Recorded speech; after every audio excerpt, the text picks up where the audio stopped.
লন্ডনে মাহফুজ আলমের উপর হামলার কোনো প্রতিবাদ না করায় সরকার ও উপদেষ্টা পরিষদের ভিতরেও মাহফুজ আলমকে অপদস্থ ও হত্যার মৌন সম্মতি তৈরি করা হয়েছে বলে মন্তব্য করেন জাতীয় নাগরিক পার্টির আহ্বায়ক নাহিদ ইসলাম। 13 সেপ্টেম্বর নিজের ভেরিফাইড ফেসবুক এক পোস্টে এসব কথা বলেন তিনি।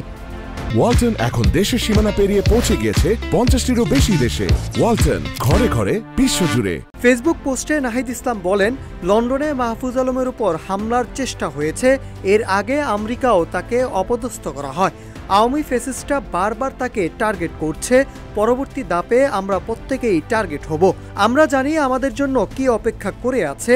গোপালগঞ্জে তাদের নৃশংসতাও আমরা দেখেছি। তিনি সতর্ক করে বলেন, আমরা এগুলো মনে রাখছি, রাজনৈতিকভাবে এর জবাব দেওয়া হবে। Nahid Hasan, news desk, Ittefaq.